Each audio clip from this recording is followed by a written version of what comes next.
आप सभी लोगों का उपयोगी ऑल एग्जाम कॉन्सेप्ट क्लासेस में स्वागत करता हूं। एम्प्लॉयबिलिटी स्किल के कैसे क्वेश्चन आएंगे उसको हम लोग पढ़ते हैं यहाँ पर और देखते हैं। पहला क्वेश्चन है, a person who is associated with the starting of the business is called. तो इसमें देख रहे हैं आंसर क्या है हमारे पास, entrepreneur.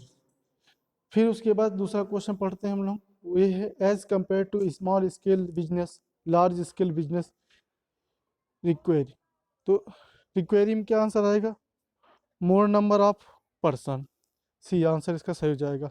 Entrepreneurship is also termed as, तो टर्म्ड एज क्या रहता है, सेल्फ एम्प्लॉयमेंट।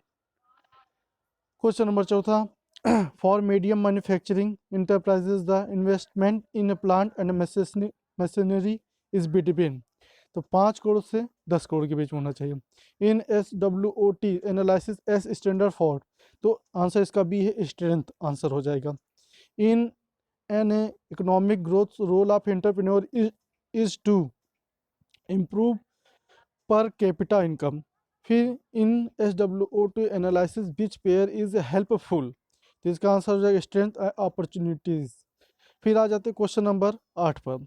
8 पर आप देख रहे हैं कि इसमें लिखा हुआ है money invested in purchasing of raw materials, payment of the wage and salaries, rental, electricity ETC comes under, तो working capital. MSME standard for, तो जो ये क्वेश्चन आप देख रहे हैं इस क्वेश्चन में आप देखेंगे कि ये क्वेश्चन बहुत इंपॉर्टेंट है। इस क्वेश्चन में आप लोग जरूर इसको याद कर लीजिए। Micro small medium enterprises platform of ideas goods and service are called, तो क्या है, advertisements. Question number 11, the enterprises engaged in the production of good is known as, तो क्या होना चाहिए, manufacturing enterprises. Question number 12, the expansion of a GDP भी बहुत अच्छा क्वेश्चन है, इसको भी जरूर याद कर लीजिएगा। Gross gross domestic products. Question number 13, the expansion of SIDO is, तो क्या है, small industries development organisation. Question number 14 पे आ जाते हैं, what approaches is use to gain access to foreign market and quickly promote an organisation interest, तो इसमें joint ventures आ जाएगा। सी नंबर इसका आंसर सही है। Which investment is a considered for deciding the status of manufacturing enterprises, तो इसमें हमारा plant and machinery आ जाएगा। फिर क्वेश्चन नंबर 15 के बाद आ जाते हैं क्वेश्चन नंबर 16 में, which one is the correct channel through which marketers can reaches customers. C इसका answer, manufacturer is a greater than retailer is greater than customer, तो सबसे पहले हमारा मैन्युफैक्चरर आएगा, फिर रिटेलर आएगा, फिर कस्टमर आएगा। Question number 17, which one is a web based accounting, तो हमारा कौन सा आंसर, टेली हो जाएगा। 17 नंबर क्वेश्चन।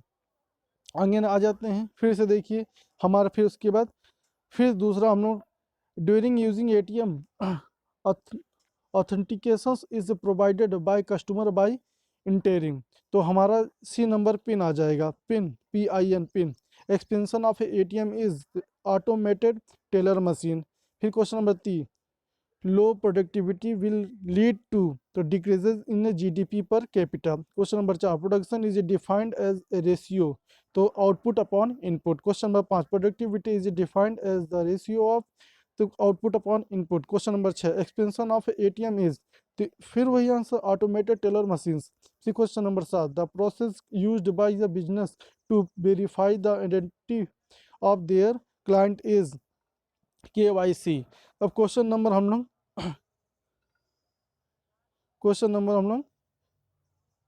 8 पर आ जाते हैं, what is the advantage of a automation, तो रिड्यूस ऑपरेशन टाइम को रिड्यूस कम कर देता है। What is the unemployment rate if there are one 125 million people in the labor force, 10 million people employed and 25 million are not, तो answer हमारा हो जाएगा B, 20%। Which market determines the real wages and employment, तो इसका answer labour market हो जाएगा, B answer सही। Which one is use to measure the economic performance of a whole country or region, तो हमारा बी GDP हो जाएगा। Which one of the following is not category or pure risk, तो technology risk हो जाएगा। Which one of the following is not an objective of incentive, तो हमारा B answer high cost of production हो जाएगा। Question number 14 में आ जाते हैं, विच one of this documents is not acceptable for fulfilment of KYC norms, तो D answer income certificate हो जाएगा। क्वेश्चन नंबर हम 15 पे आते हैं, which stage is a period of the rapid revenue growth, तो ग्रोथ स्टेज आ जाएगा। क्वेश्चन नंबर अब हम लोग फिर नेक्स्ट मॉड्यूल पर करने जा रहे हैं, ABC of first aid standard for, तो हमारा क्या हो जाएगी ABC, airway breathing and circulation, ठीक है। Question number 2, at what decibel sound becomes hazardous noise pollution, तो हजर्डस नॉइज पोल्यूशन जिसे एच, ठीक है, तो वो हमारा कितना होना चाहिए, एबव 80 होना चाहिए। Earthquake is measured with instruments called, तो किससे अर्थक्वेक हम लोग सेम सिस्मोग्राफी से करते हैं। Head protection is done through, तो किस हेड प्रोटेक्शन हमारा हेलमेट्स होता है। Question number 5, in fire fighting method starvations is, तो सी हमारे elimination of a fuel. On the job injury and illness cost money time and effort, what is the most critically away to manage this losses, तो effective safety and loss control program हो जाएगा। फिर उसके बाद हमारे पास आ जाएगा question number, आगे पढ़ते हैं हम लोग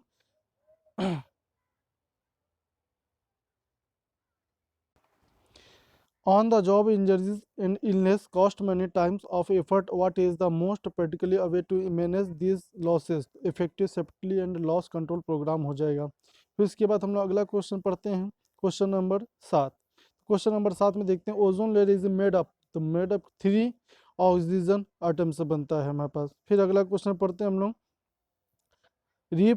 reprocessing of the discarded material into new useful products is called, तो हमारा रिसाइकलिंग ऑफ मटेरियल हो जाएगा। बी नंबर आंसर इसका सही है। The study of the living things in relation to their environment is called, तो इसका इकोलॉजी हो जाएगा। सी नंबर आंसर सही है। 10 नंबर क्वेश्चन पढ़ते हैं, the 3 R's to save environment are, तो क्या हो जाएगा हमारे पास, रिड्यूस रिसाइकिल रीयूज हो जाएगा। क्वेश्चन नंबर 11 में वाइब्रेशन रेडिएशन कम्स अंडर, तो किस में हो जाएगा, फिजिकली हर्ज्ड हो जाएगा। क्वेश्चन नंबर 12 में which one is the main induced हर्ज, तो इसमें लैंड स्लाइड्स हो जाएगा। क्वेश्चन नंबर 13 में आ जाते हैं हम, तो विच one is the non renewable energy resources, तो क्वेश्चन नंबर 13 का बी आंसर सही जो कोल आंसर हो जाएगा, ठीक है। फिर क्वेश्चन नंबर हम लोग 14 में आते हैं, विच one is an unsafe condition for working, तो अनसेफ तो हमारा ऑयली फ्लोर्स आ जाएगा।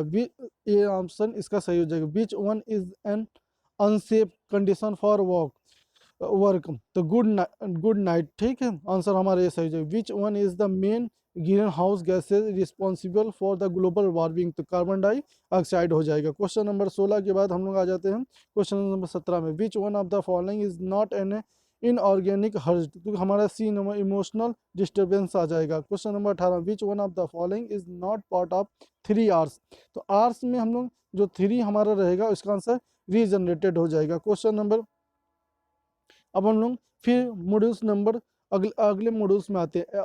As per factories act 1948 canteen should be the provided in the factory if workers are more than, तो हमारा कितना होना चाहिए, 250 होना चाहिए। बी आंसर सही। Under factories act the restriction on working time of women is, कितना होना चाहिए, 6 बजे AM से लेकर 7 बजे PM तक का होना चाहिए।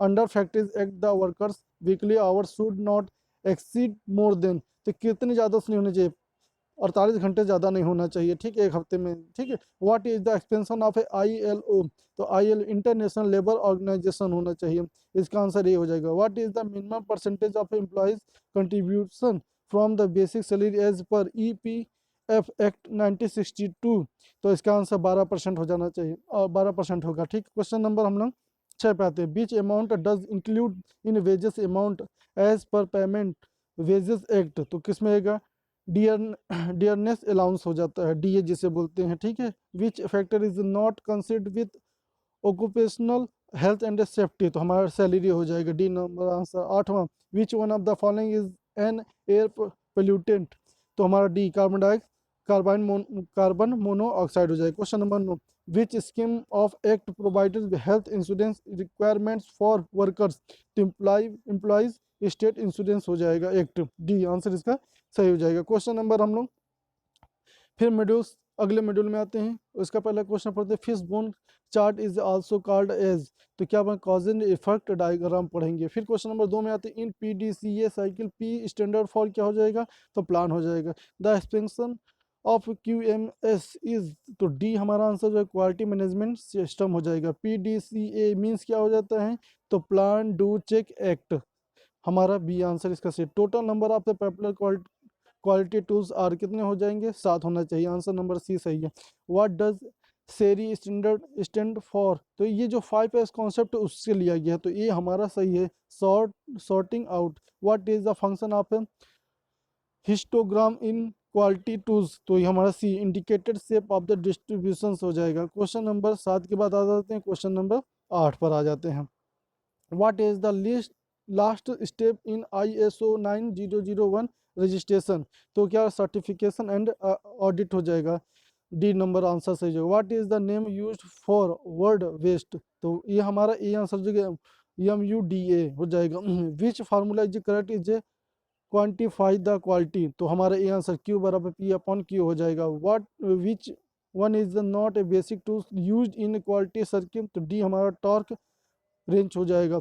विच one is not the certified ISO से स्टैंडर्ड, तो ये हमारा ISO 9010 हो जाएगा। Which one of the following is not the certified characteristics of a qualities, तो डी आंसर हमारा क्वालिटी ऑफ नो कन्फर्मेशन हो जाएगा। Which statement of a quality was standard by quality guru doctor JM Juran, तो हमारा B quality is the fitness for use. आपसे मैं निवेदन करता हूँ कि जितना मैंने पढ़ा है उसको बस सुन लीजिए, और जो आपको नहीं समझा तो उसको कॉपी में लिख के 2-4 बार पढ़ लीजिए, इससे आपको क्वेश्चन फंसेगा। फिर अगले वीडियो में हम लोग एक्टिव पैसिव और डायरेक्ट इनडायरेक्ट पढ़ेंगे। ठीक है, धन्यवाद आपको ये क्लास अटेंड करने के लिए।